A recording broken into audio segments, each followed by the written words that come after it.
वसुदेवसुतं देवं कंसचारूणमर्दनं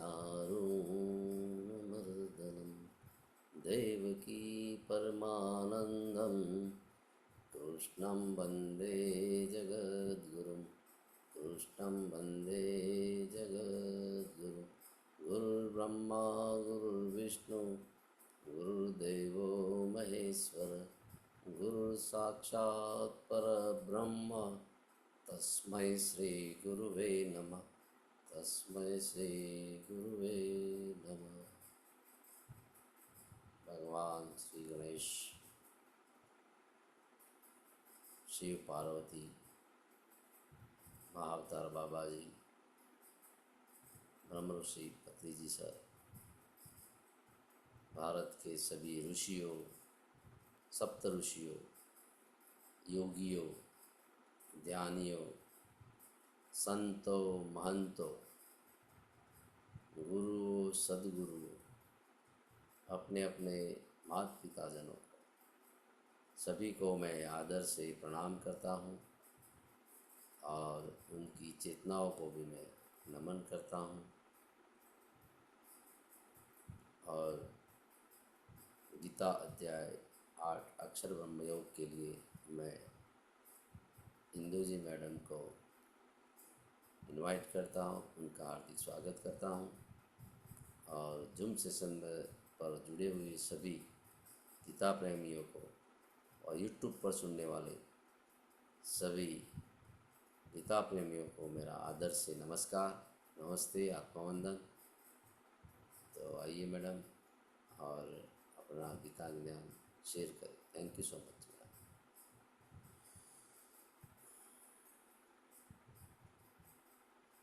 श्री कृष्ण वंदे जगत गुरु। इस जगत के गुरु श्री कृष्ण को हृदय से नमन करते हुए आज का सत्र प्रारंभ करते हैं। धन्यवाद अनिल प्रजापति जी, ये मंच प्रदान करने के लिए, जहाँ पर कि हम सुबह रोज मिलकर श्रीमद् भगवद गीता का पठन पाठन कर रहे हैं। जो ज्ञान श्री कृष्ण ने अर्जुन को दिया, उस ज्ञान को अपने भीतर ला रहे हैं।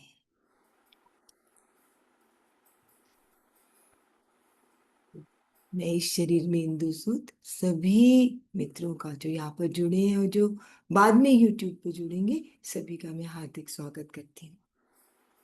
तो यस फ्रेंड्स, हम लोग गीता के 8वें अध्याय, 8वां अध्याय अक्षर ब्रह्म योग का पठन पाठन यहाँ पर कर रहे हैं। अर्जुन के वाच के साथ ये जो अध्याय है ये प्रारंभ हुआ। अर्जुन ने क्वेश्चन पूछे, किम तद ब्रह्म किम अध्यात्म किम कर्म पुरुषोत्तम अधिभूतम च किम प्रोक्तम अधिदेवम किम उच्यते। और उसके साथ ही अधियज्ञ कथम को न देह अस्मिन् मधुसूदन प्रियान काले च कथम गेयोसि नित्यात्म भी। वो जानना चाहते हैं कि ब्रह्म क्या है, ये अध्यात्म क्या है, ये कर्म क्या है, ये अधिभूत क्या है, ये अधिदेव क्या है, अधियज्ञ क्या है। इन सब प्रश्नों का उत्तर वो श्री कृष्ण से चाहते हैं।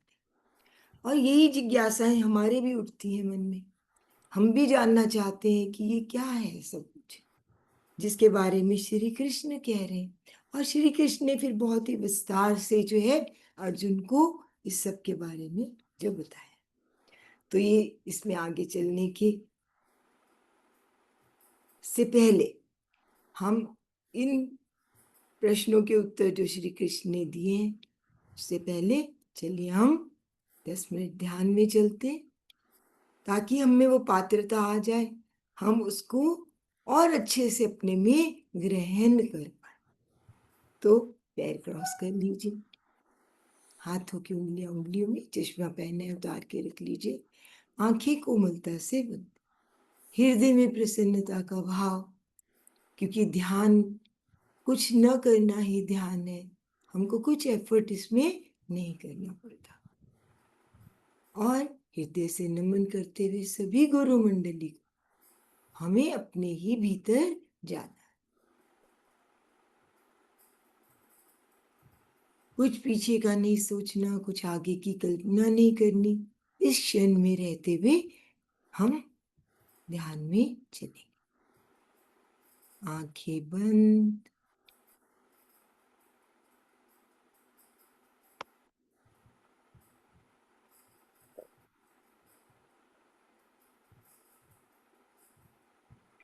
और अपने आप को शांत बनाएंगे।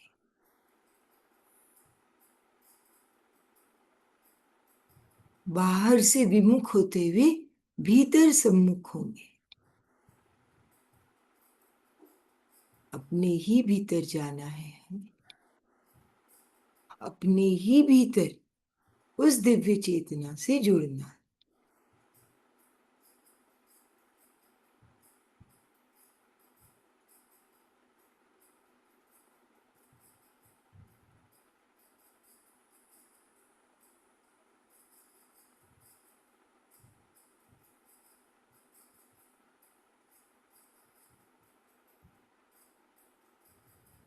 अपने शरीर को पूर्णतः शिथिल छोड़ दीजिए।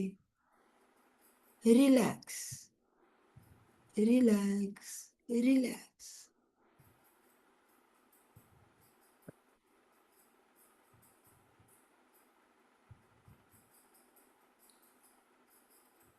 और अब हम अपनी श्वासों पर ध्यान दें। हर एक अंदर आने वाली श्वास और हर एक बाहर जाने वाली श्वास, इन श्वासों के साथ ही हमें जुड़ना है और इन्हीं के माध्यम से अपने ही भीतर जाना है। कोई लंबी श्वास नहीं, छोटी नहीं, केवल और केवल प्राकृतिक श्वास, नेचुरल श्वास, जो अपने आप अंदर आ रही है और अपने आप ही बाहर जा रही है।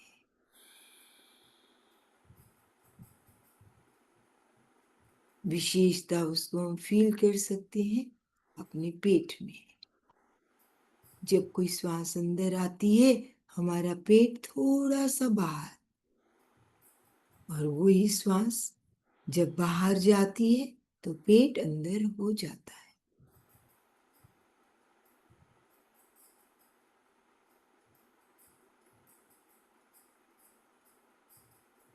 कोई सोच नहीं, विचार नहीं, कोई मंत्र नहीं, कोई जाप नहीं, कुछ भी बाहर का नहीं। ये यात्रा हमारे भीतर की यात्रा है।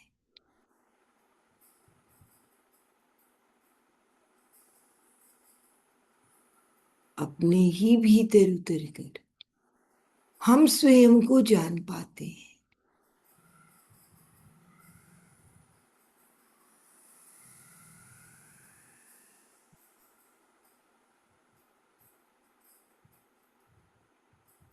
हम जान पाते हैं कि हम कौन हैं, क्यों आए हैं इस धरती पर, क्या है हमारा पर्पस ऑफ लाइफ।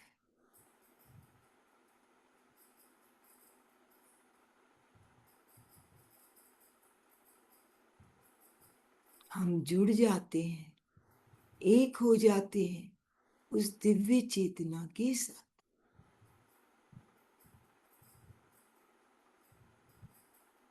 जो सर्वव्यापी है, सब स्थानों पर है, सब समय है, सभी में है।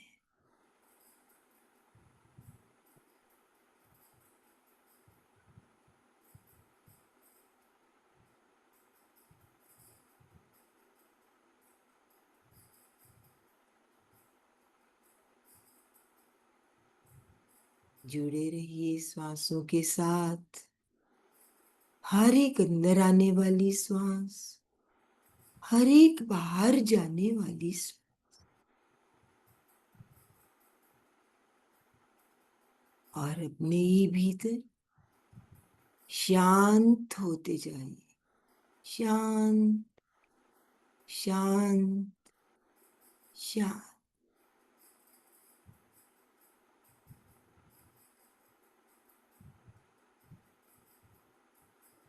शांत होकर ही हम शून्यता की स्थिति में पहुंचते हैं।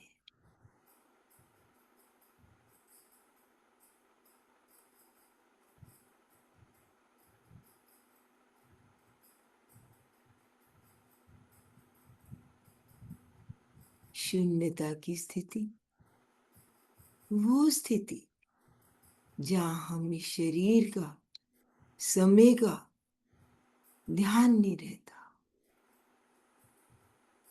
वो स्थिति जहां ना हम शरीर है, न मन, न बुद्धि, कुछ भी नहीं,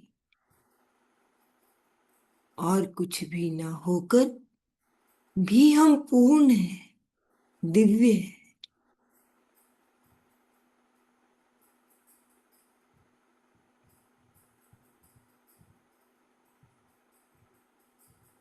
महसूस कीजिए अपनी पूर्णता को, अपनी दिव्यता को।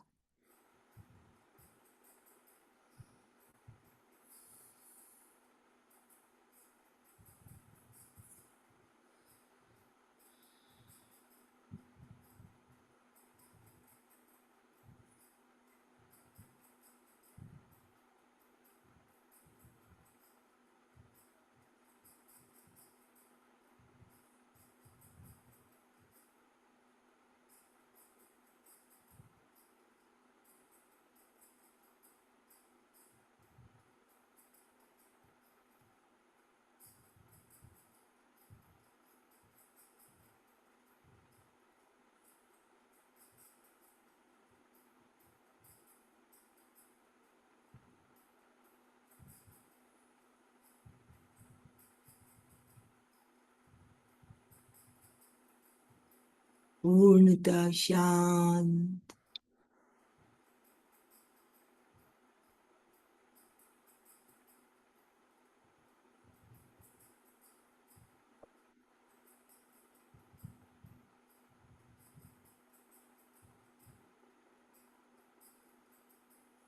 जुड़ जाए उस दिव्य प्रकाश के साथ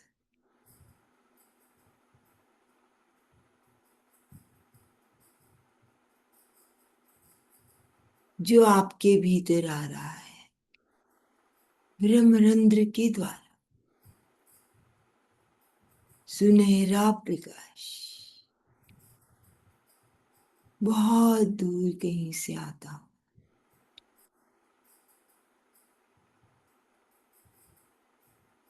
आपके पूरे शरीर को भरता हुआ,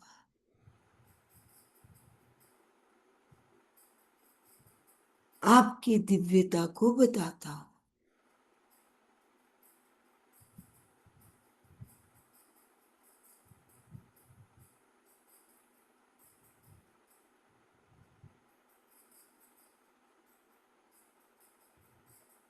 आनंद की स्थिति।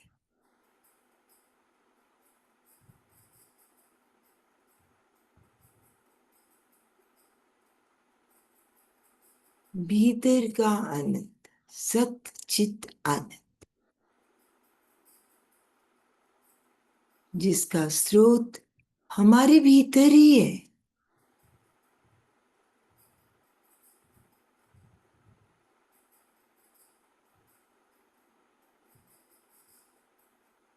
जिसे केवल अनुभव किया जा सकता, शब्दों में बताया नहीं जा सकता। डूब जाइए उस आनंद में।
कुछ क्षण और डूबे रहिए इस आनंद में।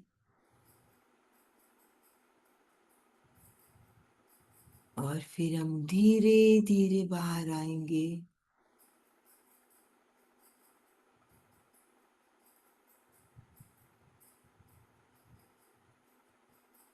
और बहुत भौतिक जीवन में भी प्रति क्षण इस क्षण को याद रखेंगे, इस शांत स्थिति को याद रखें।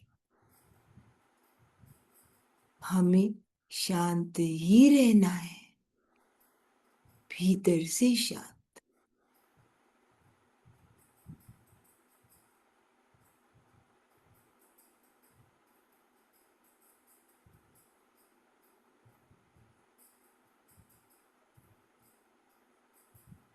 फैलानी है हमें यही शांति, ये भीतर का प्रेम सभी और सभी के लिए।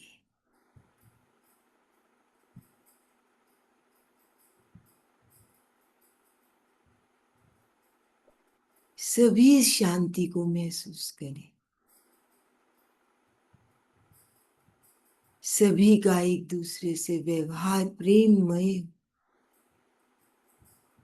इसी भाव को हृदय में लेकर हम धीरे धीरे ध्यान से बाहर आएंगे, भौतिक चेतना में लौटेंगे।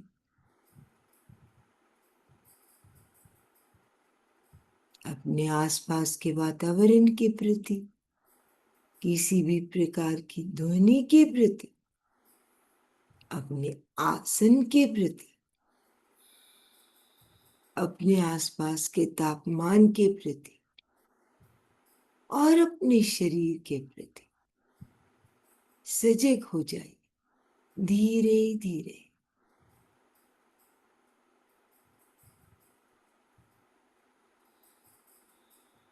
दोनों हाथों को प्रणाम की मुद्रा में जोड़ें। धन्यवाद उस दिव्य चेतना का, हमने जिसका अनुभव अपने ही भीतर किया। धन्यवाद सभी फिजिकल और नॉन फिजिकल मास्टर्स का, जिनके सानिध्य और प्रेरणा से हम दिनों दिन इस अध्यात्म के मार्ग पर आगे बढ़ रहे हैं, ज्ञान प्राप्त कर रहे हैं। धन्यवाद श्री कृष्ण की चेतना कि हम में वो पात्रता आ रही है कि जो ज्ञान वो अर्जुन को उन्होंने दिया वही हमें भी समाहित हो रहा है। धन्यवाद सभी मित्रों का, जिनके साथ मिलकर हमने ये सामूहिक ध्यान किया, अपनी ऊर्जा को बढ़ाया। दोनों हाथों को अपनी आंखों पर रखें और आंखों को धीरे धीरे हाथों के भीतर ही खोलें। 5 4 3 2 1। और सहजता से अपने चेहरे को सहलाते हुए एक सुंदर सी मुस्कुराहट के साथ हृदय में बहुत प्रसन्नता का भाव इस नई सुबह का स्वागत करते हुए सभी ब्रह्म स्वरूप आत्माओं को ब्रह्म।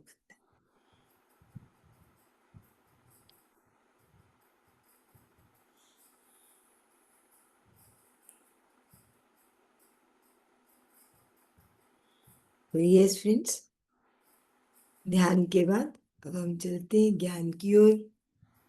श्री कृष्ण ने दिया ज्ञान अर्जुन को और अर्जुन के माध्यम से हम सबको भी वो ज्ञान पहुंच रहा। तो फ्रेंड्स, हमने यहाँ पर देखा था, इन सब के बारे में बता रहे हैं वो। और श्री कृष्ण ने यही कहा कि अंत काल में जो भी हम, जैसे हमारा विचार होता है, जैसी भावना होती है, वैसा ही हमारा क्या है, आने वाला जो पुनर्जन्म है वैसा ही हमारा होता है।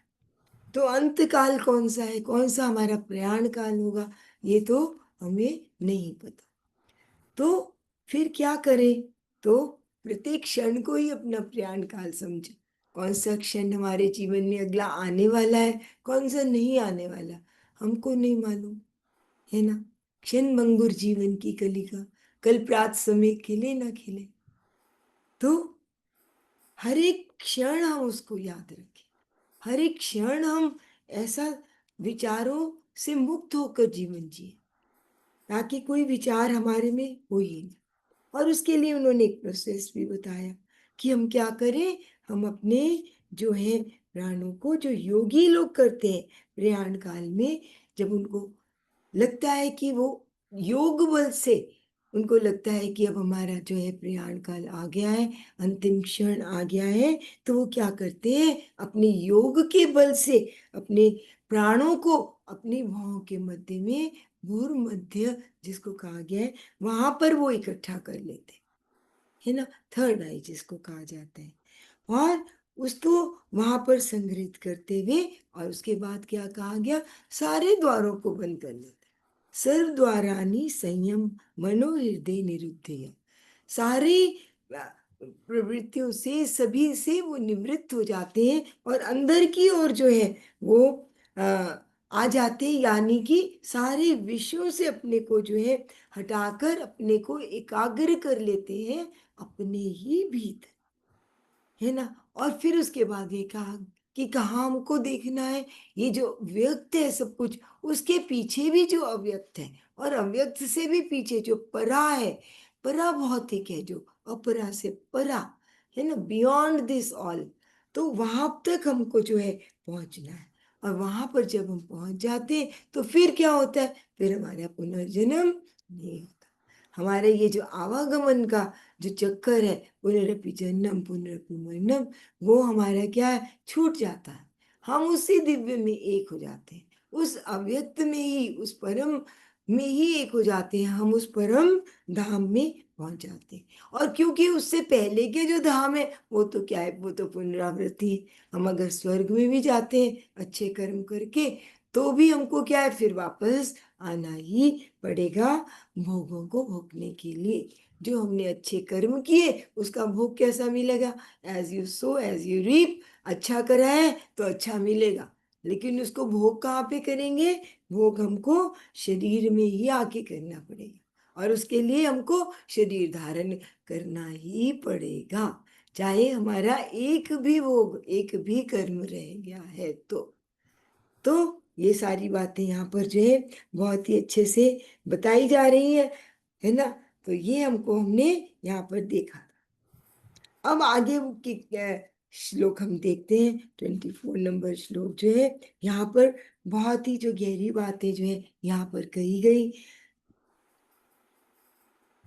अग्नि ज्योतिर्हा शुक्ल षण्मासा उत्तरायणम तत्प्रयात गच्छन्ति ब्रह्म ब्रह्म विदो जना।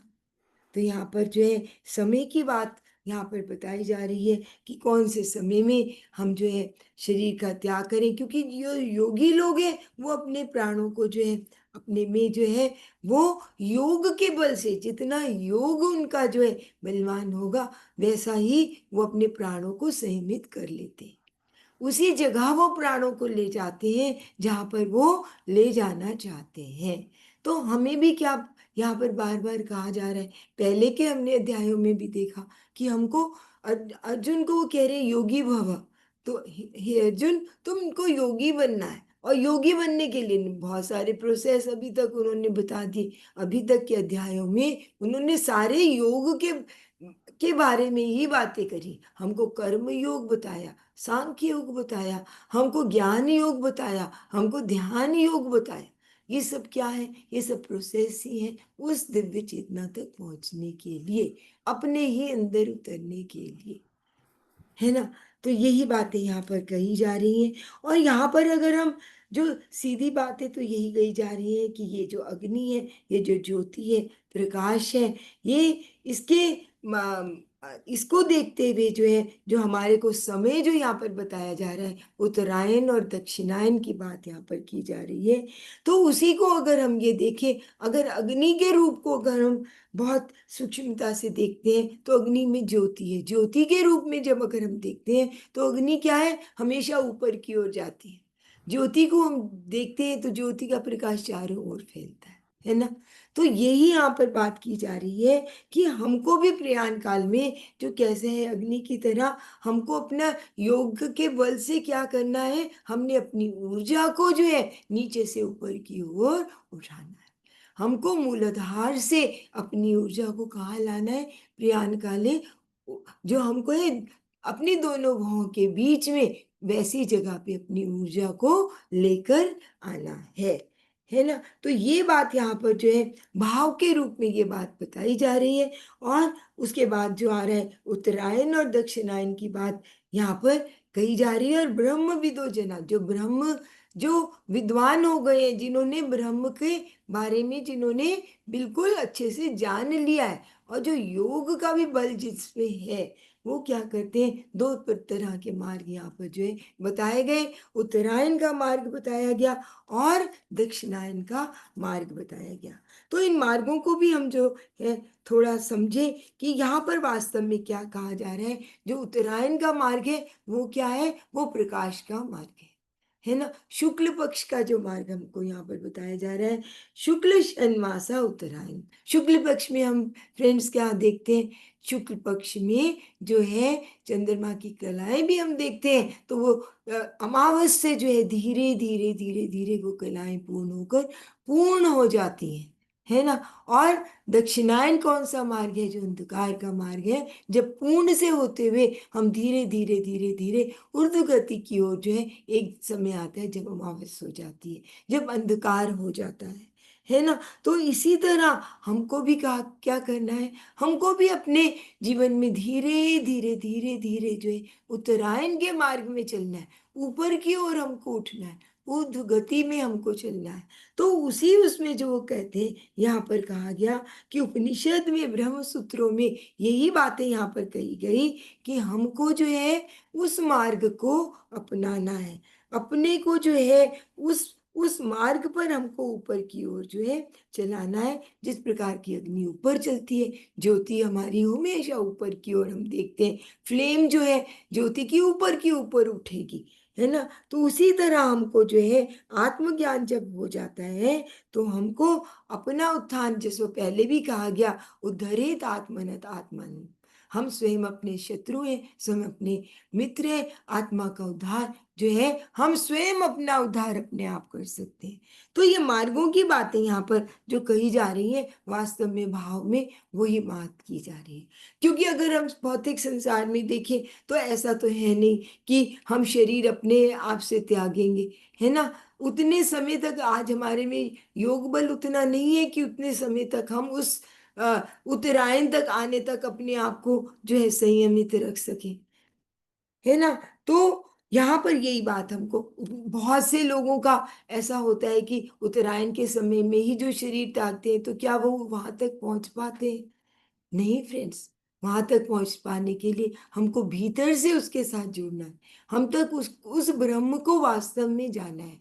उससे एक एकत्व की भावना जब तक हम में नहीं आती तब तक हम वहां तक नहीं पहुंच पाते। जिसके लिए पहले भी कहा गया कि ब्रह्म धाम तक पहुंचने के लिए हमको बहुत चीजें करनी है। हमको अपने जितेंद्रिय बनना है, हमको अपने इंद्रियों को संयमित करना है, हमको अपने अंदर वो शांति को लाना है, प्रशांत आत्मा जिसके लिए कहा गया, है ना। तो वो सब बातों को करते हुए हम उस तक पहुंचेंगे।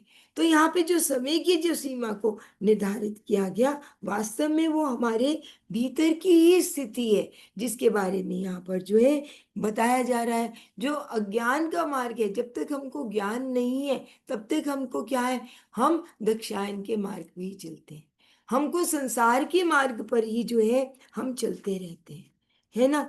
तो ये बात यहाँ पर बताई गई और यही बात जो है इन मार्गों की ही बात जो है हमारी, जब हम देखते हैं, हम कठोपनिषद में जब हम चलते हैं उसके पहले अध्याय की दूसरी वल्ली के पहले ही उसके पहले उसमें हमको ये बताया जाता है, दो मार्ग हमारे सामने बताए जाते हैं। अन्यच्छया अन्य दुत्तेव प्रियस्ते उभे नानर्थे पुरुषासि नीता तयोश्रयात् आददानस्य साधु भावति हियते अर्थात ऊ प्रयो वृणीते। तो वहां पर दो मार्ग बताए जाते हैं हमको, एक श्रेय का मार्ग और एक प्रेय का मार्ग। एक श्रेय का मार्ग कौन सा है? जो श्रेयकर है, जो पहले हमको अच्छा नहीं लगता लेकिन वो हमारा कल्याणकारी मार्ग है, जिस पर कि हमको चलना है। वही मार्ग यहाँ पर जिसको है उत्तरायण के मार्ग के रूप में बताया जा रहा है। और एक दूसरा है प्रेय का मार्ग, जो हमको संसार की ओर लेके जाता है, संसार के सुख हमको देता है, लेकिन वो वास्तव में क्या है? वो ऊर्ध्व गति का, अधोगति का जो है वो मार्ग है। दीक्षायन का जो वो मार्ग है, वो संसार की ओर हमको खींचता है, सुख देता है, लेकिन वो सुख जो है वो टेम्परेरी है।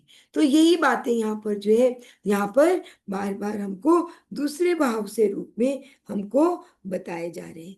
आज वो समय नहीं है कि जब भीष्म पितामह उस समय शैया पर पड़े रहे और उन्होंने उत्तरायण के आने तक जो है अपने शरीर को उसी भाव में रखा, है ना। हमने महाभारत में ये संवाद देखते हैं, लेकिन आज के भौतिक जगत में क्या हम ऐसा कर पाएंगे? नहीं। तो हमको अपनी इसकी जो गहरी बातें यहाँ पर जो है बताई जा रही हैं, जो काल का वर्णन, जो समय का वर्णन, जो मार्ग का वर्णन यहाँ पर जो किया जा रहा है, वो हमको उस भाव में इसको जो है समझना है। तो आगे के श्लोक में भी हम इसी तरह की बात जो है देखते हैं। धूमो रात्रिस्तथा कृष्ण षण्मासा दक्षिणायनम तत्र चांद्रमसं ज्योतिर्योगी प्राप्य निवर्तते। तो यहाँ पर भी जो है योगी की मार्ग बताई जा रही है, और धूम मतलब कि धुएं की मार्ग बताई जा रही है। रात्रि काल उसको कहा जा रहा है, कृष्ण पक्ष उसको बताया जा रहा है, और दक्षायन बताया जा रहा है। एक मार्ग की यहाँ पर जो बात हो रही है, दीक्षायन की मात्र बात होती है, तो उसको क्या बताया जा रहा है? धूम्र, धूम्रवानी, धुंधला। जब हम धुंधलेपन में होते हैं तो हमको जो कहीं पर हम देखते हैं धुआं, तो हमको उसके पीछे जो है हमको दिखाई नहीं देता, है ना। एक पर्दा सा हमारे भीतर सामने आ जाता है, उसके पीछे क्या है? जो हमारे सामने व्यक्त क्या हो रहा है? उस समय धुआं व्यक्त हो रहा है, उसके पीछे अव्यक्त में क्या है? प्रकाश है, लेकिन हमारे तक हम उस तक नहीं पहुंच पा रहे। उसी तरह जो रात्रि काल है, जब रात का समय आता है, जब बिल्कुल अंधेरा है, सब कुछ है, अगर आप किसी पार्क में भी जाएं, अगर अमावस का दिन है, आपको कुछ नहीं दिखेगा। जिस प्रकार हम ऐसा भी समझ सकते हैं कि कमरे में हमारा सब कुछ है, लेकिन हमारी लाइट नहीं जली हुई, अंधेरा है, तो हमको नहीं पता चलता कि कहाँ पर हमारी टेबल है, कहाँ पर चेयर है, कहाँ बेड है ना। तो हमको क्या है, वो हमारे लिए क्या है? सब कुछ हमारे लिए कुछ दिखता नहीं है, अंधेरा है वहां पर। और उसी को कृष्ण पक्ष भी कहा गया। कृष्ण पक्ष में भी ऐसा ही है, धीरे धीरे हम क्या है, पूर्ण चंद्रमा से हम धीरे धीरे नीचे की तरफ जो है जाते हैं। और उसी को यहाँ पर जो है दक्षायन जो है, दक्षायन का मार्ग जो है 6 मास के बाद रूप में इसको यह बताया गया, कि जब ये इस मार्ग पे चलते चलते, जब उसके बाद जब शुक्ल पक्ष आता है, तब वो चंद्रमा की कलाएं जो है अमावस से धीरे धीरे ऊपर की ओर आती है। तो हमको भी कौन से मार्ग पे चलना है? हमको हमको अपनी अविद्या को हटाकर उस मार्ग को, जो प्रकाश का मार्ग है, उस मार्ग पर हमको चलना है। हमको भी ऊर्ध्व गति पर चलना है, हमको भी ऊपर की ओर उठना है। तो आगे के अगले श्लोक में हमको शुक्ल पक्ष की बात जो है वहां पर उसको इससे उल्टा जो अगला मार्ग है, जो एक ये तो दक्षायन का मार्ग है और एक उत्तरायण का मार्ग है। उत्तरायण का मार्ग कौन सा है? जो हमको प्रकाश की ओर लेके जा रहा है। तो उसकी बात जो है अगले श्लोक में जो कही गई, शुक्ल कृष्णे गति हेते जगता शाश्वते मते एकया यत्यानावृत्ति मन्यावृतते पुनः।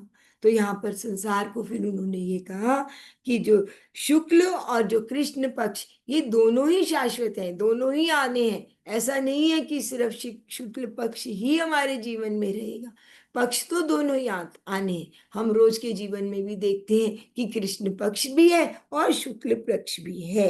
लेकिन यहाँ पर जो शुक्ल पक्ष प्रकाश के पथ की बात की गई, कि जो कृष्ण पथ से जाकर जो है, जो आगे के इस प्रकाश के पथ पे जो चला जाता है, जो शुक्ल पक्ष की ओर, जो शुक्ल की ओर चलता है, जो अंधेरे से प्रकाश की ओर जो चल रहा है, जो ऊपर की ओर उठ रहा है, वो वाला जो पक्ष है वो क्या है? वो तो शाश्वत है। वहां तक जब हम पहुंच पाएंगे तो वो क्या है? वो तो इटर्नल है, वो तो हमेशा रहने वाला है। उस परम धाम पर जब हम पहुंच जाते हैं तो वहां से हमारी पुनरावृत्ति नहीं होती, वहां से बार बार हमको लौटना नहीं पड़ता।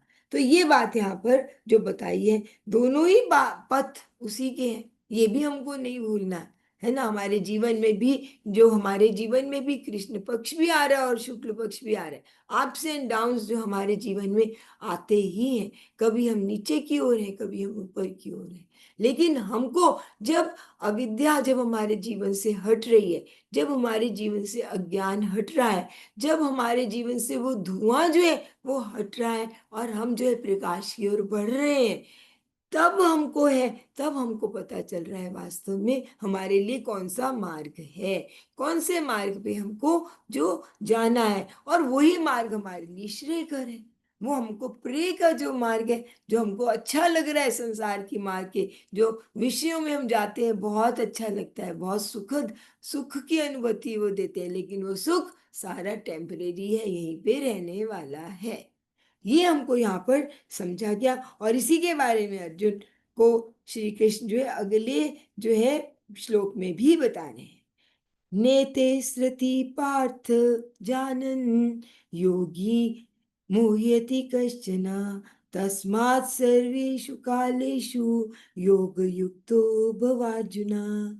तो वो कह रहे हैं कि हे अर्जुन, इन दोनों मार्गों का जो है पता योगी को होता है ना। दोनों मार्गों का पता है, एक दोनों में जब कंट्रास्ट हमको पता चलता है तभी हमको जो है चुन पाते हैं, है ना। जब हमको किसी मार्ग का पता ही नहीं चला, हमको दोनों मार्ग हमारे को पता ही नहीं है, तो हम कैसे अपने मार्ग को चुनेंगे? तो यहाँ पर यही बताया गया कि योगी के सामने दोनों ही मार्ग आते हैं, लेकिन वो मोहित नहीं होता, वो संसार की तरफ चलने की आसक्ति नहीं रखता कि मुझे संसार की ओर चलना है। और हे पार्थ, वो यहाँ पर यही कह रहे हैं कि हे अर्जुन, तुम भी जो है सब कालों में उस योग से युक्त हो जाओ। जब तुम उस योग से युक्त हो जाओगे तो ही तुम क्या है, तुम योगी बन जाओगे। तुम्हारे सामने तुम्हारे को जो मार्ग तो दोनों आएंगे, ऐसा नहीं है कि दोनों मार्ग नहीं आएंगे, हमेशा एक अच्छा ही मार्ग तुमको, प्रकाश का ही मार्ग तुम्हारे सामने आएगा।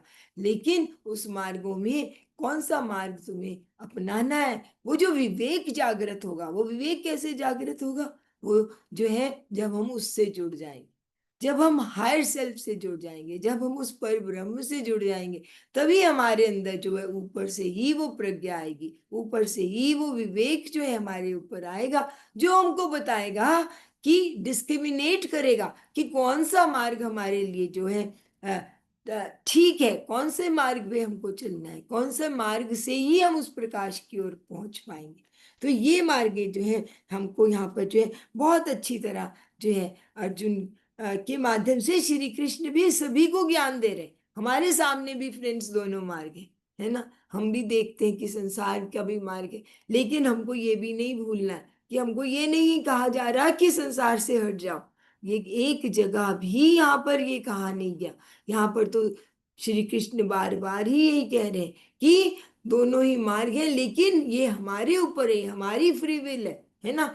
बाद में भी आप देखेंगे, जब 18वें अध्याय के अंत में भी जब हम पहुंचते हैं, इतना सारा ज्ञान 700 श्लोकों के द्वारा जो है श्री कृष्ण ने अपना ज्ञान भर भर के विस्तार पूर्वक अर्जुन को दे दिया। लेकिन अंत में उन्होंने अर्जुन को क्या कहा कि अब मैंने तेरे को सारा ज्ञान बता दिया, अब तेरे ऊपर है कि तूने कौन सा क्या करना है। तो फ्रेंड्स, हमारी भी ये, हमारी को भी ये जो है एक फ्री विल भगवान ने दी हुई है ना। ये इसमें कोई शक नहीं है कि हम अपना सब कुछ प्लान करके आते हैं, है ना। हमको किस तरह का जीवन, कौन सा हमको अनुभव यहाँ पर लेना है, कौन से सोल लेसन्स हमको यहाँ पर सीखने हैं, उसके लिए आते हैं। लेकिन फिर भी हमारे को फ्री विल दी गई है।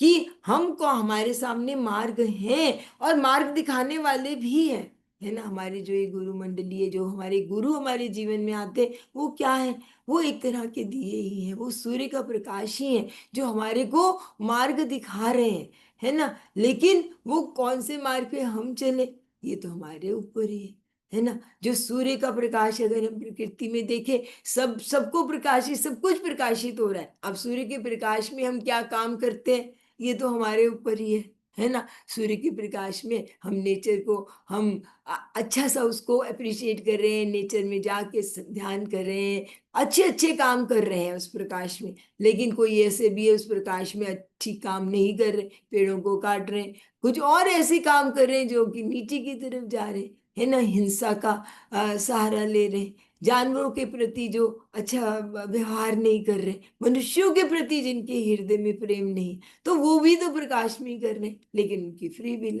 है ना। तो यही दोनों मार्गों को बार बार यहाँ पर जो है श्री कृष्ण ने भी बताया, और सभी गुरु जितने भी हैं वो सभी हमको इसी मार्ग, हम ये मार्ग हमारे सामने वो लाते, वो प्रकाश को दिखाते हैं कि ये मार्ग है तुम्हारे सामने, और हमको फिर क्या है, हम उस मार्ग पे चले, उस श्रेयकर मार्ग पे चले, जो पहले तो अच्छा नहीं भी अगर लग रहा, थोड़ा सा हमको कठिन लग रहा है, लेकिन फिर भी उसी में हमारा कल्याण है, वो ही श्रेय है, वो ही हमारे श्रेष्ठ कर है हमारे लिए, जो लॉन्ग टर्म में हमारे लिए अच्छा है ना। ऐसा भी होता है, एक तो शॉर्ट टर्म होता है, एक लॉन्ग टर्म होता है ना। शॉर्ट टर्म वाला कौन सा है, संसार में है, आपको कोई चीज अच्छी लग रही है, आप उस विषय को भोग रहे हैं, आपको सुख मिल रहा है ना। लेकिन वो सुख क्या है, वो तो टेम्परेरी है, वो तो खत्म, जैसे ही वो विषय के साथ आप हटे, वैसे ही आपका वो सुख खत्म, और वो सुख की प्राप्ति करते करते वो भी दुख में ही बदल जाता है ना।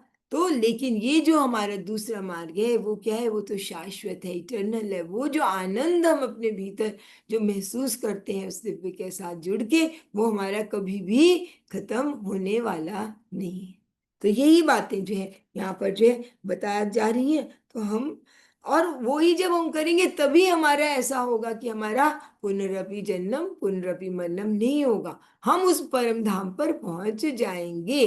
फिर बार बार हमको ये, क्योंकि संसार को क्या है, संसार को दुखालय भी कहा गया है ना, कि यहाँ पे आके, और अगर हम बुद्ध की टीचिंग्स को भी देखते हैं, उनके विचार आर्य सत्य जो कहे गए हैं, उसमें सबसे पहला यही है ना। चार आर्य सत्य में सबसे पहला क्या है, यही कि इस संसार में दुख ही दुख है ना। और फिर उसमें सेकंड उन्होंने कहा दुख है, लेकिन दुख का जो है निवारण भी है ना। और निवारण के लिए फिर उन्होंने अष्टांग मार्ग बताया, और यही बातें जो है यहाँ पर गीता में भी बताई जा रही है ना, कि दुख है तो दुख का कारण है, कारण को हम समझे और कारण को निवारण कर ले। Everything is cause and effect, कोई कारण बना उसका इफेक्ट भी होगा, है ना। हमने ज्यादा भोजन कर लिया, अपच हो गई, हमारा पेट में दुख रहा है ना।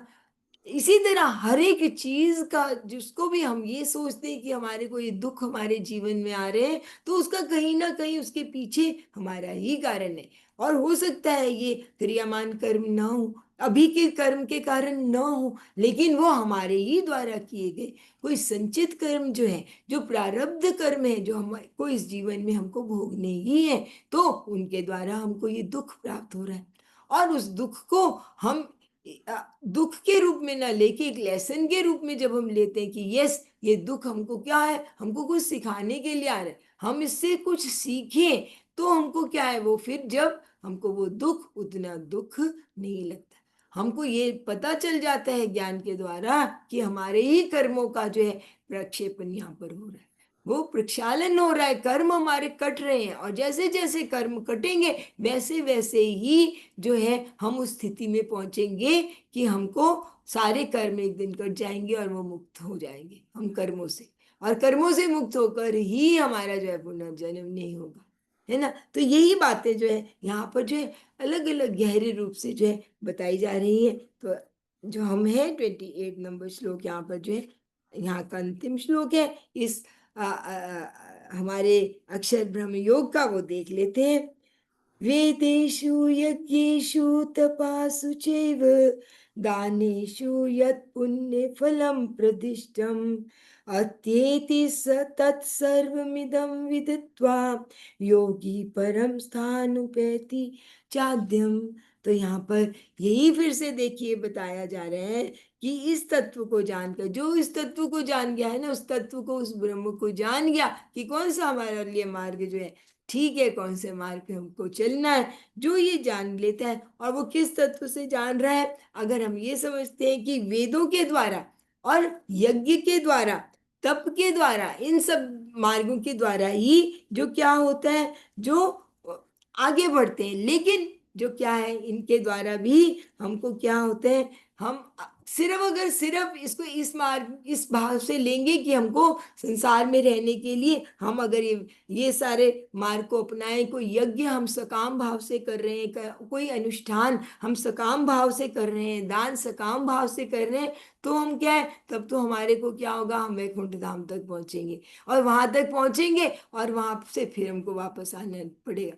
लेकिन हमको, जब हमको पता चल गया कि हमको तो कहाँ जाना है, परम धाम पे जाना है ना, तो हमको जो क्या है, तत्व से जब जान लेंगे तो हम इन सब से भी जो है, उस सब से भी परम, उस परम तक जो है पुण्य को भी त्यागते हुए हम वहां तक पहुंच जाएंगे। जो इस सब को जान जाएगा, जो यहाँ पर जो 7 प्रश्न अर्जुन ने किए, तो भगवान श्री कृष्ण यहाँ पर कह रहे हैं कि उन प्रश्नों के माध्यम से मैंने जो है तेरे को अर्जुन बता दिया है कि कौन सा तेरे लिए मार्ग है, तुझे क्या करना है ना, हमको कहाँ तक जाना है, उस अव्यक्त से भी अव्यक्त को, जो चौथा जो है, वहां तक हमको पहुंचना है। और जिसकी, जो कि आदिकाल से है, जो हमेशा ही है, जो सर्वव्यापी है, जिसके द्वारा ही सब कुछ संचालित हो रहा है, उसी उसी चेतना तक, उसी दिव्य तक हमको जो है पहुंचना है। और जो वहां तक एक बार पहुंच जाता है, वो उस परम पद को ही प्राप्त कर लेता है। परम पद को प्राप्त करना यानी कि कोई ऐसा नहीं है कि वो कोई स्थान है जिसको हम जाकर हमको, जैसे हम यहाँ पे भौतिक जगत में जाते हैं कि हम यहाँ से चले तो हम कहीं पहुंच गए। वो परम पद की स्थिति क्या है? वो उसी में एक हो जाना, उसी के साथ एक हो जाना, फिर कोई द्वैत है ही नहीं।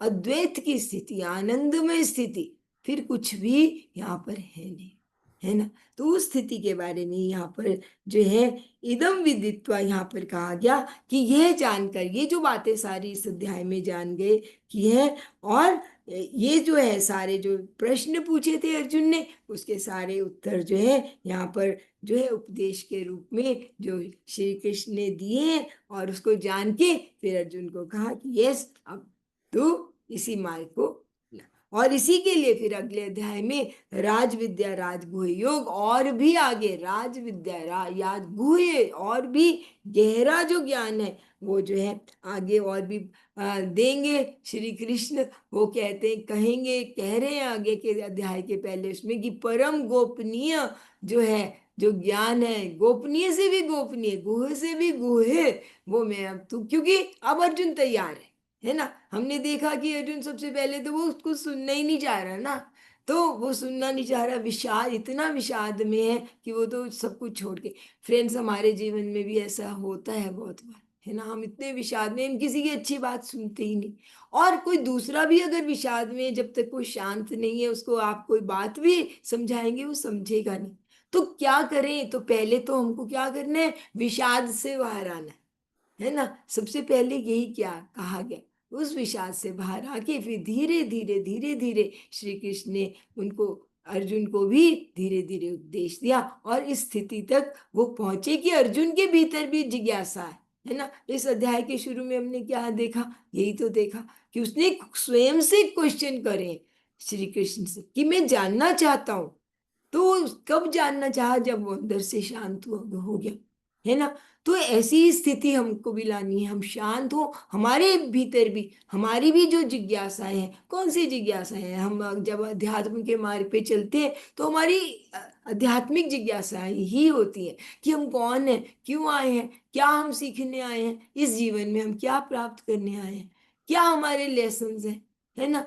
तो कैसे अपने जीवन को श्रेयकर बनाए, कैसे उस परम धाम के स्टेप्स में एक मंजिल और आगे, एक सीढ़ी और आगे चले। यही जिज्ञासाएं हैं फ्रेंड्स जो हमारे भी उठती हैं। वो तभी उठती हैं जब हम उस मार्ग पे चलने के लिए सक्षम हो जाते हैं, जब हम उस मार्ग पे चलना शुरू कर देते हैं, है ना। तो यही यहाँ पर भी जो कहा गया, और उसके लिए फिर यही बात है कि जब हम जितना उससे जुड़ेंगे उतना ही हमारे अंदर जो है विवेक उतरेगा, और विवेक के द्वारा ही जो हमारा जो ज्ञान है वो, जैसे कि एक प्रकाश की एक छोटी सी किरण भी एक अंधकार को, जितना मर्जी अंधकार हो, अगर प्रकाश की छोटी सी भी किरण आ जाती है तो अंधकार स्वयं ही हट जाता है ना। और जैसे जैसे प्रकाश बढ़ता जाएगा तो वो अंधकार और भी हमारे सामने क्लियर क्लियर होता जाएगा सब कुछ, है ना। जो कि छिपा हुआ था वहां पर, लेकिन हमको दिखाई नहीं दे रहा था, क्योंकि अंधकार था, अविद्या का, ज्ञान का अंधकार था हमारी आंखों के आगे। हमारी आंखों के आगे वो धुआं था, जो कि एक पर्दा था, जो कि हमको स्वयं ही हटाना है। वही बात यहाँ पर जो है श्री कृष्ण कह रहे। तो यस, तो यहाँ पे ये पूर्ण होता है। ओम तत्सत इति श्रीमद्भगवद गीता सु उपनिषस्तु ब्रह्म विद्यायाम योग शास्त्रे श्री कृष्ण अर्जुन संवादे अक्षर ब्रह्म योगो नाम अष्टोऽध्याय इति अक्षर योग ब्रह्म योग। श्री कृष्ण की चेतना को नमन करते हुए आज हमने ये जो ज्ञान प्राप्त किया, श्री कृष्ण ने जो ये ज्ञान अर्जुन को दिया और उनके ही माध्यम से हमको मिला, उसको आत्मसात करते हुए आज के लिए इतना ही। सभी मेरे मित्रों का बहुत बहुत धन्यवाद जो यहाँ पर जुड़े हैं, जो आगे जुड़ेंगे।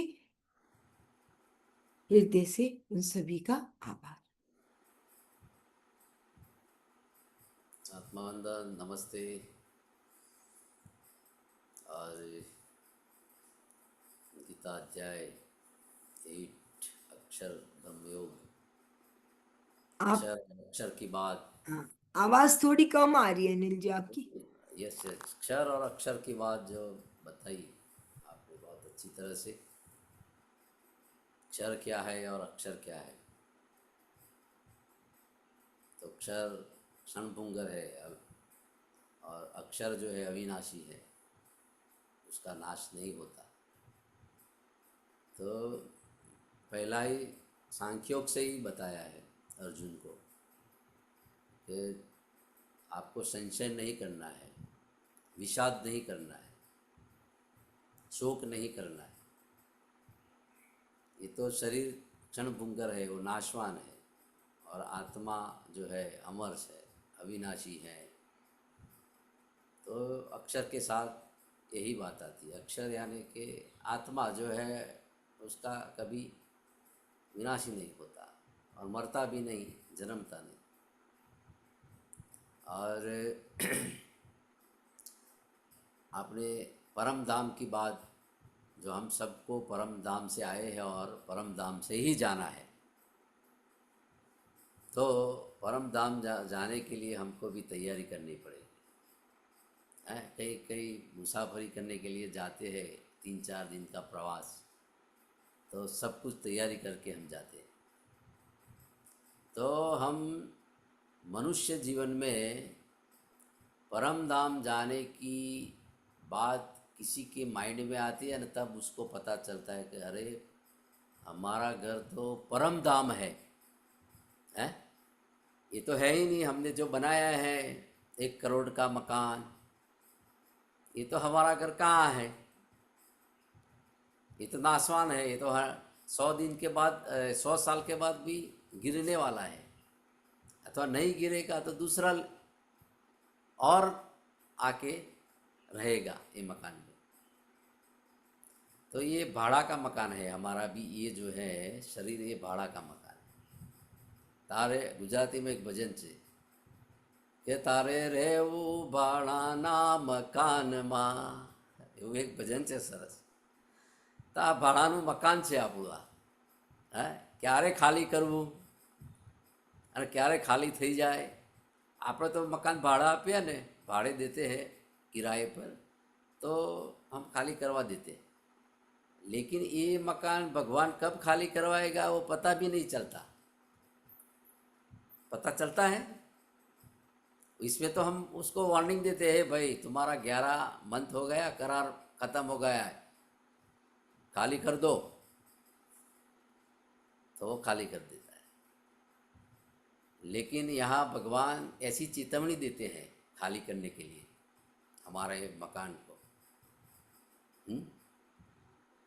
तो बहुत सारी चेतावनी दे देते हैं, लेकिन हम क्या है कि भौतिक विषयों के साथ हम जुड़े हुए हैं, हमारी इंद्रियां, इसलिए हमको पता नहीं चलता कि हमारे घर पे जाना है तो हम कैसे तैयारी करें। और तैयारी करने का जो आता है तो हम बोले। तो कल किसी ने यूट्यूब पर वो कमेंट में लिखा है कि हमारा परम धाम कहाँ है,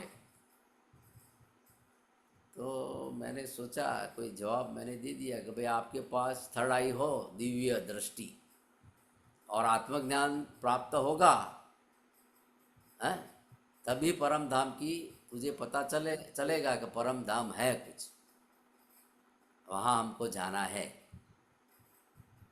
बराबर।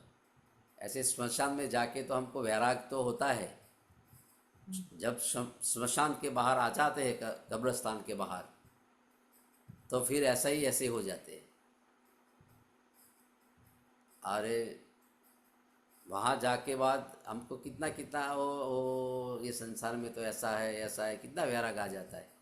अरे ये काम किया हमने, ये छोड़ना चाहिए, किसी की निंदा छोड़नी चाहिए, किसी के साथ खराब व्यवहार करना छोड़ना है, ऐसा ऐसे स्मशान में सब बात तो करते हैं। जब बाहर आते हैं तो वही के वही। यस। तो ये भाड़ा का मकान कब खाली करना है, ये तो भगवान ने बता ही दिया है कि तेरा आयुष 100 ईयर्स का ही है। 100 ईयर्स में से तुझे कितने ईयर्स में जीने दूंगा, जैसा कर्म किया है ऐसा तुझे फल तो भोगना ही पड़ता है। और भोगवते भोगवते तू परम धाम जाएगा, स्वर्ग में जाएगा या नरक में जाएगा। ये अर्जुन को बात बताई थी भगवान ने, या स्वर्ग या नरक।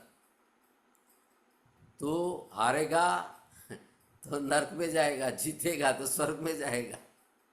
ऐसी बात कहते हैं। तो जीतने की बात जो आती है वो लड़ने की बात नहीं है। जीत इंद्रियों के साथ तू जीतेगा, ऐसा नहीं कि वो उसके भाइयों के साथ, जो कौरवों के साथ लड़के वो जीतेगा। लेकिन लोगों ने उल्टा समझ लगा है कि भाई हम जीतेंगे तो इंद्रियों के साथ आप जीतेंगे और मन को वश करेंगे, तभी हम स्वर्ग की तरफ जा सकते हैं। और इंद्रियों को विषयों और वासनाओं में रखेंगे तो नरक में ही जाएंगे, नरक जैसा ही जीवन होगा फिर भी। जन्म तो परम धाम जाने के लिए वो ध्यान है, तपस्या है, यज्ञ है, तप है, और अच्छे कर्म है, पुण्य है। ये सब ये जीवन में करते करते करते करते करेंगे, तभी हम परम धाम तक हमको अच्छी ट्रेन या अच्छी फ्लाइट या अच्छा ऐसा मिलेगा। बाकी तो जो बुरे कर्म करे होंगे, वासनाओं के साथ जुड़े हुए होंगे, व्यसनों में, व्यभिचार में जो होंगे, उन लोगों को तो गधे पर सवारी मिल के जाना पड़ेगा परम धाम। और बीच में कई बार गिर भी पड़ेंगे। गद्दा गिर जाएगा ना, जो खड्डा आएगा तो गिरेगा, ऊपर से गिरेगा, वो परम धाम तक नहीं जाएगा। और परम धाम जाने के लिए अच्छे कर्म होंगे, सत्कर्म होंगे, पुण्य होंगे, वही अच्छी फ्लाइट में जाएगा। सीधे सीधे, न कि ये गद्दा पर बैठ के जाएगा। और कैमल होता है ना, ऊँट की सवारी पर जाएगा। धीरे धीरे रास्ता में कहीं अड़चन आएगी, गाड़ियाँ रुकेगी, हैं, कितना कितना परेशान होगा वो। वो आप जो मरण के बाद जो पठन पाठन होते हैं ना, वाराह पुराण का कौन सा पढ़ाते हैं, वो उसका होता है वाराह पुराण, कैसा कुछ होता है पता नहीं मुझे। लेकिन जब आदमी का देहांत हो जाता है कोई, तो उसके बाद वो वंचाते हैं। गरुड़ पुराण, यस, गरुड़ पुराण में ये सब बातें बताई कि जो जीव जाता है तो उसकी क्या क्या अधोगति होती है और क्या क्या उसको उसके साथ क्या क्या हो रहा है और क्या कैसा कर्म किया है तो उसको कैसी सजा मिलती है, ये सब गरुड़ पुराण में वर्णन किया गया है। तो गरुड़ पुराण एक बार उसका पठन पाठन करना चाहिए सबको। गरुड़ पुराण इसमें बहुत सारी बातें लिखी है जीवात्मा के लिए। तो हम जितनी ज़्यादा भक्ति करेंगे, अच्छे कर्म करेंगे, तभी हम परम धाम तक पहुंच सकते हैं। बाकी तो बीच में हम रह जाएंगे। तो एक भजन है कि भाई हरि ने भजता हजू कोई नहीं लाज जता नहीं जानी रे। तो हरि को भजना है और जिस जिस लोगों ने हरि को भजा है, तो वहाँ हरि आके उसको उसके साथ हेल्प किया है। तो हम अच्छे कर्म करेंगे, तप करेंगे, ध्यान करेंगे तो ऑटोमेटिक हमको हेल्प भी मिलती है। ऐसे नहीं कि भगवान जो साकार रूप में आके हमको हेल्प करेंगे, जो किशन का जो है वो मुरलीधर है, वो मुगट पहना है, ऐसा बन के नहीं आएंगे वो साकार रूप में। और निराकार में आके हमको हेल्प करते। हम समझते हैं साकार એટલે जो दिखाई देता है, ऐसा ही कृष्ण आएगा और ऐसा ही हनुमान जी आएंगे। ये तो रूप उन्होंने ले लिया, अभी ये रूप फिर धारण करने वाले नहीं है, अलग ही रूप में आएंगे वो। तो हरि ने भजता हजू कोई नी लाज जता નથી જાણી રે જેની સુરતા સાંભળિયાની સાથ વદે વેદવાણી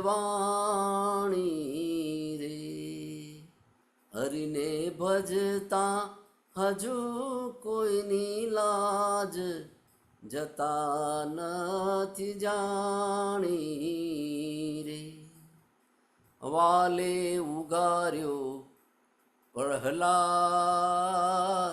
હિરણ્યાકંશ માર્યો રે વિભીષણને આપ્યું રાજ રાવણને સહાર્યો રે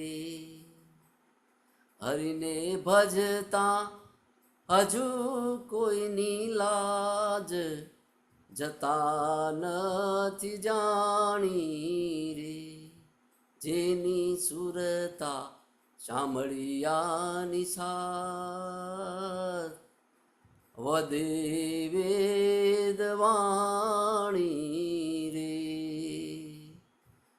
વાલે નરસિંહ મહેતાને હાર હાથો હાથ આપ્યો રે ધ્રુવને આપ્યું અવિચળ રાજ પોતાનો કરી સ્થાપ્યો રે હરિને ભજતા હજુ કોઈની લાજ જતા નથી જાણી રે જેની સુરતા સાંભળિયાની સાથ વદે વેદવાણી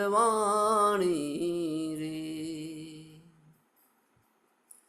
વાલે મીરાતે બાઈના ઝેર હળાહળ પીધા રે પાંચાલીના પૂર્યાચી પાંડવ કામ કીધા રે હરિને ભજતા હજુ કોઈની લાજ જતા નથી જાણી રે જેની સુરતા સાંભળ્યાની સાથ વધે વેદવાણી રે. આવો હરિ ભજવાનો લાવો, ભજન કોઈ કરશે રે. કર જોડી કહે પ્રેમળદાસ, ભક્તોના દુઃખ હરશે રે. હરિને ભજતા હજુ કોઈની લાજ જતા નથી જાણી રે. જેની સુરતા સાંભળ્યાની સાથ વધે वेदवाणी रे. तो परम धाम जाने के लिए तपस्या तो करनी पड़ेगी, हरि को भजना पड़ेगा, है ध्यान करना पड़ेगा, योग बल बढ़ाना पड़ेगा, योगी होना पड़ेगा. तो अक्षर की बात करी, अक्षरधाम जाने के लिए, तो ये परम धाम है ये. तो ये सब बताया गया है कि भाई हरि को भजो. इसमें किस किस की लाज गई? शामलिया के साथ वदे वेदवाणी, भक्त प्रहलाद को उगार दिया, हिरण्यकश्यप को मारा, विभीषण को राज दिया, रावण को मार के विभीषण को राज दिया है. और नरसिंह मेहता को भगवान ने हाथों हाथ हार दिया, ऐसे ही पहना दिया उसके गले में. उसकी स्टोरी तो मैं अभी टाइम नहीं बताऊंगा. तो हार की बात आई ना, तो भगवान ने खुद से दे दिया नरसिंह मेहता को. और ध्रुव को आप देखते हैं, ध्रुव को अविचर पद दिया भगवान ने. और मीराबाई का जहर भगवान खुद पी गए. और पंचाली का जो पूरा चीर पूर दिया भगवान ने. और पांडवों का सब काम भगवान ने पूर्ण किया. तो हरि को हम भजेंगे तो हरि हमको मदद करते हैं, हेल्प जरूर हेल्प करते, क्यों नहीं करते. और भगवत गीता जो हम पठन पाठन करेंगे जितना अधिक से अधिक, तो गीता महात्म्य में कहा है कि जितना हम भगवत गीता का पठन पाठन करेंगे, इतना ही हमारे अंदर के जो पाप जो हैं वो मैं भस्म करूँ, ऐसा भगवान ने महात्म्य में बोला है. तो गीता पठन पाठन से भी मनुष्य को वैकुंठ लोक तक हम पहुंच सकते हैं, परम धाम तक पहुंच सकते हैं. तो ये सब पांडव परम धाम गए थे, सभी पांडव हिमालय में चले गए. बाद में वो धर्मराजा जो युधिष्ठिर हैं वो परम धाम तक पहुँचे. तो भगवत गीता वही बताती है कि आपको परम धाम जाना है तो मैंने जो रास्ते बताया है, ये रास्ते पर तू जा, और यही रास्ते पर जाएगा तभी परम धाम जाएगा. तो लास्ट में अर्जुन को ज्ञान होता है तब बोलता है अंत में श्लोक में, नष्टा मोहा स्मृति लब्धा वचनम करिष्ये तव, है बोलता है ना अर्जुन. जब भगवान आपने जो जो सब बात बताई है, तो मन को कैसे वश करना है, इंद्रियों को कैसे कंट्रोल करना है, आत्मा क्या है, अक्षर और क्षर क्या है, कौन से खुराक खाना है. और वो भी बताया कि भाई कर्मवाद में 3 गुण कौन से है, कौन से गुण अच्छा है और कौन से गुण को धारण करना है, तो गुणातीत बनने के लिए क्या करना है.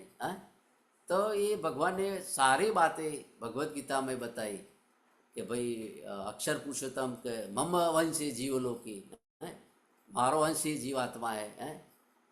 और भगवान ने ये भी बताया, कितना अच्छा अच्छा बताया है. जितनी भगवत गीता हम कंठस्थ करेंगे इतना इतना समझ में. आत्मा के बारे में कितना बताया है कि आत्मा अविनाशी है. तो ये सारी बातें भगवान ने बहुत बताई कि कौन से दान करना है, कौन से यज्ञ करना है, कौन सा यज्ञ सही है, कौन सी वाणी अच्छी है. और बहुत सारे बहुत बताए. तो ये परम धाम जाने के लिए वही रास्ता है, एक भगवत गीता का सहारा.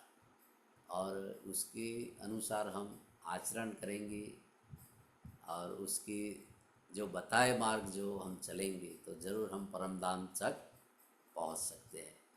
तो मेहनत तो किसी को करनी है और बोलते हैं कि भाई परम धाम कहाँ है। अरे पहले भगवत गीता पढ़ो आप और फिर परम धाम की बात करो, बराबर। ज्ञान लो, कोई सदगुरु के पास जाओ, है। तो अर्जुन भी सदगुरु के पास ही गया था।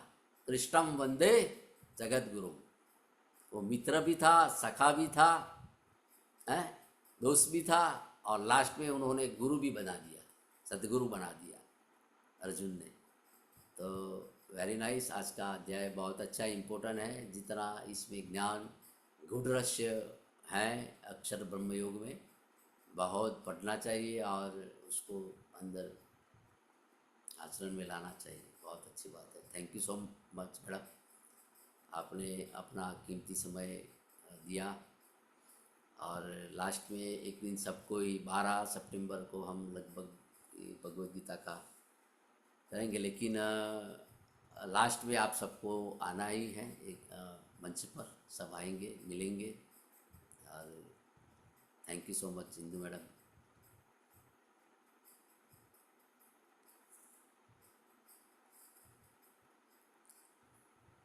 Thank you Indu madam, very very nice, thank you so much.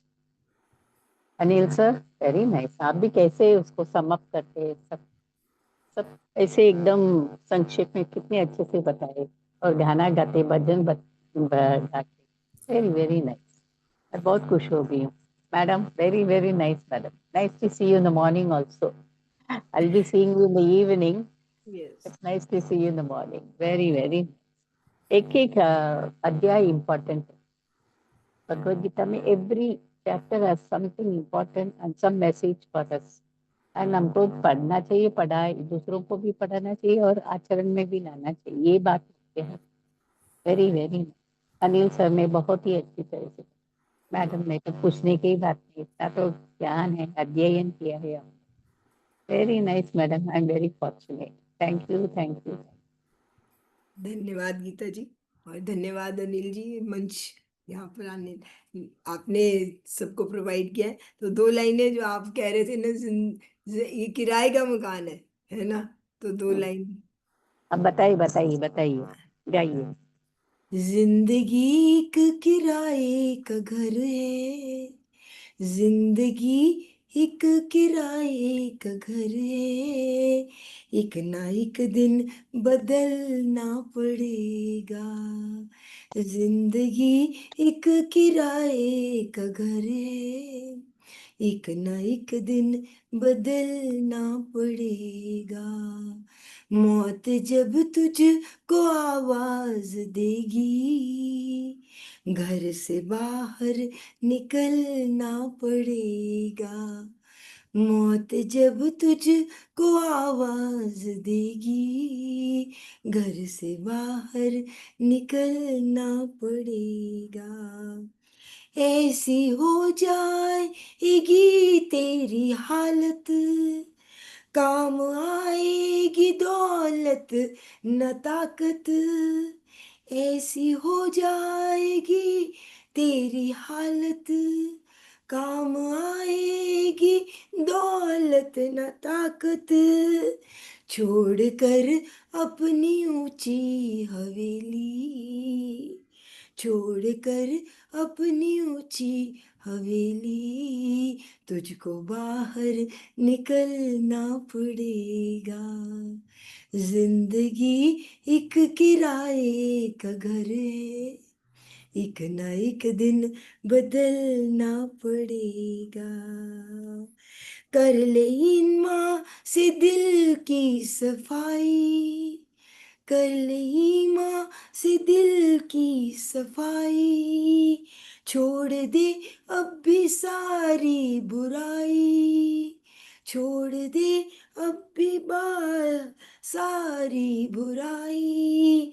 वक्त बाकी है अब भी संभल जा, वक्त बाकी है अब भी संभल जा, वरना दो खज में जलना पड़ेगा। जिंदगी एक किराए का घर है, एक ना एक दिन बदलना पड़ेगा। प्यार से सबको अपना बना ले, प्यार से सबको अपना बना ले, जितना भी हो सके तू दुआ ले, जितना भी हो सके तू दुआ ले। छोड़नी होगी हर एक बुराई, छोड़नी होगी हर एक बुराई, नेक रास्ते पे चलना पड़ेगा, नेक रास्ते पे चलना पड़ेगा। जिंदगी एक किराए का घर है, एक न एक दिन बदलना पड़ेगा। मौत जब तुझको आवाज देगी, घर से बाहर निकलना पड़ेगा, घर से बाहर निकलना पड़ेगा। तो मुझे याद आ गया, आपने बोला कि वास्तव में हम जिसको Yeah, अपना पोजेस समझ लेते, नहीं हम तो यहाँ पर ही रहने वाले हैं, जो कुछ yeah, भी yeah. हम जो मिला है बस इसी में हम लिप्त रहते हैं ना। लेकिन हमको यही याद रखना कि हमको Very ये nice. दिया गया, ईशावास्य उपनिषद का सबसे पहला जो वाक्य है वो यही है। ईशावास्य जो ईश का, ये सब कुछ जो ईश का है, हमको बस दिया गया है टेम्परेरी भोग भोगने के लिए। इसको हम अपना समझ के इस पे आधिपत्य न जमाएं, आसक्ति न रखें। भोगने के लिए दिया गया है, भोगे, और उसको किस तरह से भोगें कि उसी का हर एक पल ये ध्यान रखते हुए कि उसके द्वारा ये दिया गया है, हमारा नहीं है, हमको दिया गया है और उसको ही समर्पित है। तो ये अगर हम ध्यान रख के इसको करेंगे तो फिर हम उस मार्ग पे चल पाएंगे, है ना। जो ये कहा गया कि बुराई का मार्ग हम छोड़ दे, अच्छाई के मार्ग पे चले। अच्छाई का मार्ग कौन सा है? सब में उस ब्रह्म को देखे। कोई भी ऐसा नहीं है जिसमें वो ब्रह्म का दर्शन हम नहीं कर पाते, है ना। तो यही नेक रास्ता है। तो धन्यवाद, मैं भी भाव में आ जाती हूँ, और धन्यवाद। Very nice madam. very nice, madam. Very beautiful song. कैसे आपने झट से एक गाना याद करके गाते भी है या? मैं कितने बरसों से देख रही हूँ। इन अ शॉर्ट मोमेंट में आप एक गाना फिल्म के हो या भजन या very relevant to the situation, आप एक गाना गाते। वेरी नाइस, आपके ही टैलेंट ही एक। Thank you, thank you, thank you. धन्यवाद। ये तपस्या है, ये अभ्यास हाँ, है। तपस्या और क्या? अभ्यास, नित्य अभ्यास करना है, जैसे ध्यान का यस, अभ्यास है, ये सब में। Very right sir, very right. और वैराग्य और अभ्यास से ही हम मोक्ष तरफ जा सकते हैं। बिल्कुल। वेरी बराबर, मोक्ष तरफ जाना है तो वैराग्य और अभ्यास कंटिन्यूस होना चाहिए, तभी हम मोक्ष तरफ जा सकते हैं। तो वेरी आज करेक्ट। हम यहाँ समापन करते हैं, और सबका मंगल हो, सबका मंगल हो, सबका मंगल हो। हरिओम तत्सत, हरिओम तत्सत, हरिओम तत्सत। और 3 बार उच्चारण करते हैं, कोई शुद्ध अशुद्ध हो गया हो हमारा तो हरे नमः, हरे नमः, हरे नमः। ओम शांति शांति शांति। शांति।